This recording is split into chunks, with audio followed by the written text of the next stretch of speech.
Welcome, Leaving Crazy Town with Finn and Sarah. We're going to do something fun today. I've written 2 questions down for Sarah. She doesn't know what they are, and she's got 2 questions for me. So we're going to just see how it goes. We're going to try to keep it short, but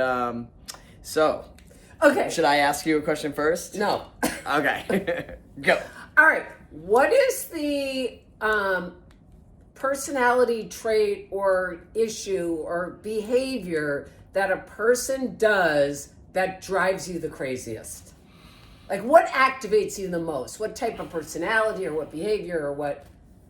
Anything come to mind? Well, there's 2 things that come to mind. So I'm going to put them both out there, but Okay. I'll elaborate on one. Okay. People who are self-seeking, like attention-seeking. Oh, attention-seeking. Attention-seeking with me. Like, they get a haircut and they want me to notice it or tell them it look, and they just keep trying to get me to tell them. So, like, anybody who's trying to make me or I feel manipulated. You feel manipulated. All right. The other personality trait that really sends me off the deep end is victim. Oh, God. Negativity and victim, blaming others for your plight in life and being like morose and because I've worked so hard coming from like an abuse background, all that stuff, to really have a positive attitude about my life and take charge. Right. That it's hard for me, especially a lot of people who have victimhood. Yeah, they might have had 1 or 2 things happen in their life, but sometimes when I compare it in my mind to mine, I'm like, if I can go through all the shit I've been through, Right. like, step up. Right. You know, but you have a choice, and it's so frustrating because you know they could choose happiness, but they don't, and they can't see it. It is really hard. So it's hard for me to be around that. No, it is really hard. And we're not elaborating too much. Oh, sorry, we're not elaborating. Okay, no, you can elaborate a little bit because we have to get through the questions. No, all right. I won't elaborate on that, but that is really hard, and it's painful to see someone in that because there is not much you can do. And on another hand, it also feels manipulative in a certain way because they're like trying to get empathy or whatever. Not but they don't even know they're doing it. They don't even know it. Okay. All right, so my first question for you is, you started dating this year, and your current boyfriend. My question is, what about, like, when you started dating, what was something that completely surprised you and took you by surprise about yourself or the scenario when you started dating? Oh my God. All right. Great question, by the way. And we should do this with each other on another video. Okay. What surprised me, number 1, was you guys have gotten to know me. I consider myself kind of, confident. Cured. Confident.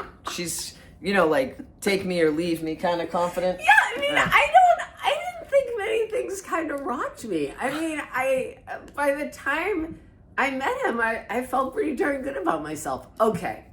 Within 2 weeks, I'm calling Finn insane. I mean, I wasn't even sure what happened to me. It was like... You fell in love? Yeah. I mean, it was...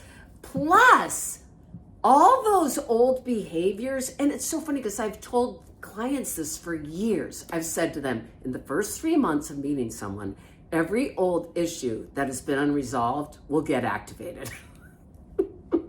I know, but don't you, when you're like, you hadn't dated in a while. No. So we begin to get really comfortable in the sense of we've healed. Yes. Because we know better, but our actual feelings haven't been banged up against. No, I mean, that's the thing. Feelings that I literally haven't had since Marco Terry in the 8th grade. Okay, God, I don't know where Marco Terry is, but if anybody knows him.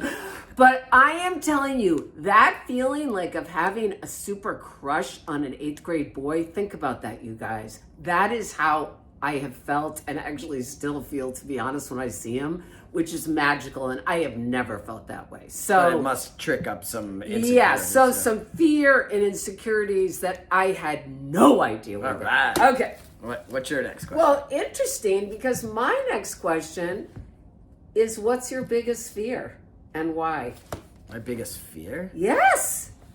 Like when you looked at your fear list, what was the one that came up over and over again? And what's one now that in your relationship? What came up over and over again, it was abandonment, but I don't fear that anymore. Okay. Like, that's not a thing for me. Okay. Because I've really learned to enjoy the connection. Like, how I work through that is really connected to my higher power. Yes. And I think having Margaret pass away and everything, like, I got to see that I'm okay, no matter what.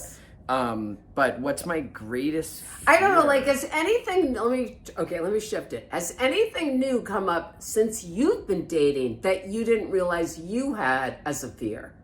Or an old fear that's gotten activated?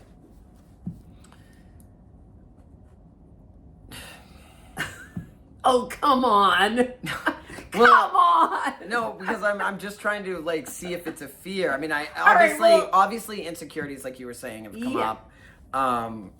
There was a lot of scenarios with my girlfriend where I'm like, okay, I'm going to be uncomfortable. But they're not really fears, like, because I recognize she's very touchy, lovey, expressive, and I'm not, and I usually get uncomfortable with that. Okay. But I said from the get-go, like, when she was like, oh, do you mind if I put my hand on your shoulder? Do you mind if I touch you? She doesn't mind, like, touching my shoulder while we're talking to other people in public. Normally that makes me uncomfortable. Right. And I told her, I said, well, it makes me uncomfortable, but I want to like it. So I want to get used to it. So those kind of fears aren't really huge for me. Yes.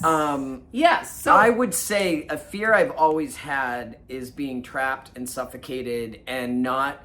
So it's almost like this fear, the fear that I have about being trapped, I recognize is my fear that I'm going to fall into my old codependent ways and not speak up and get my needs met in the sense of, like, if I need to be alone or whatever, I'm afraid that I'll become that. But it's more like a fear that it's going to happen to me. Yeah. And then all of a sudden I'm going to be, like, in a codependent scenario and not be able to and articulate my needs. So the feeling of trapped, I recognize isn't anything anyone can do to me. Right. It's like the loss of autonomy within myself to be able to speak up. So that's probably my greatest fear in a relationship. It's so good because Dr. B, my old analyst from graduate school, used to say to me all the time, if I brought up some old fear like that, he'd say, but Sarah, you're not the same person as you were 20 years ago. That's when what I have to remind myself.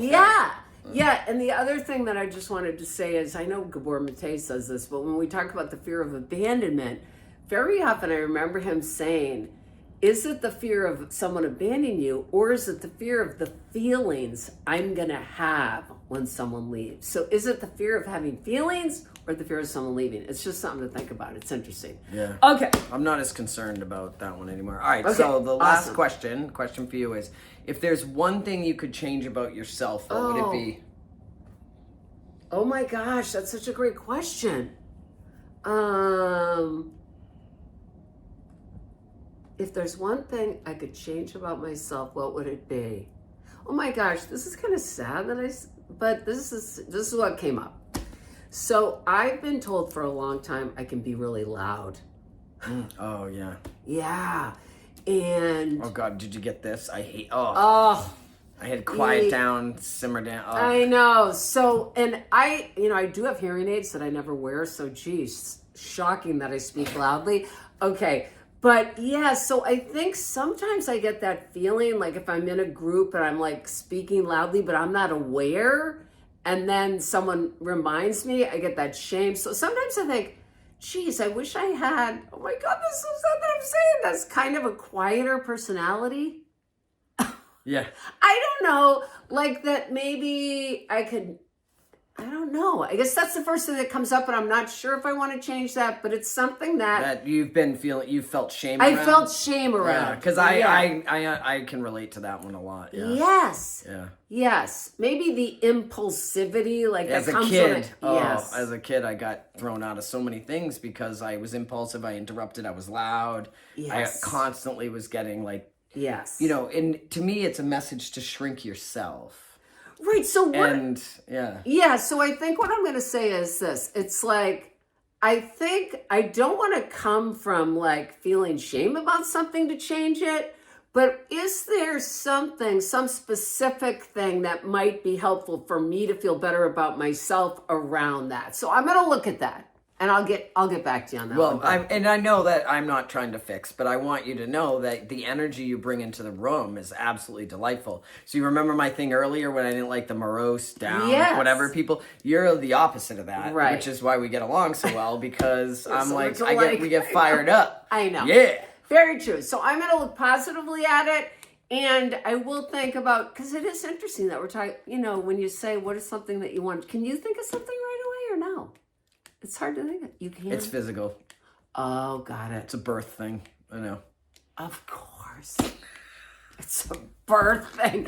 God, I mean, But that really is. Yeah. I mean, also, I would say the shame stuff. Like sometimes I'm impulsive and I say things, and Right. you know, I wish I was more comfortable with strangers than I am. Yes. Because people who get to know me, and as they get to know me, they think that I'm great and I'm likable and I'm fun and kind and loving. But people who don't know me, Right. almost have the opposite response. Like people are like, oh, I thought you were so mean and Right. like miserable when I first met you, or standoffish or judgy, and then Right.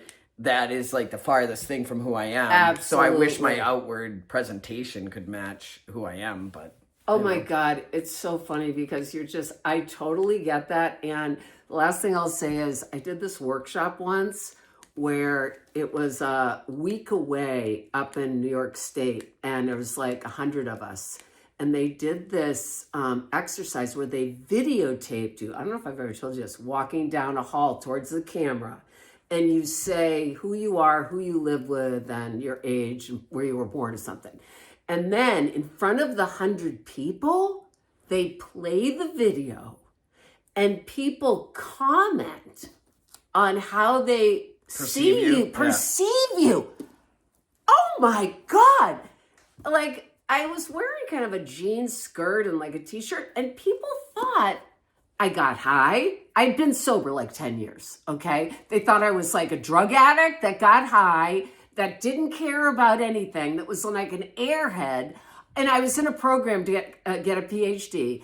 And so, I mean, it's so fascinating. when somebody asked me what I did for a living the other day, and I told them I was a lawyer, they were like, no way. I know. Because I'm just down to earth, you know, like whatever. I don't know if they expected me to be snooty with a tie on or something, but.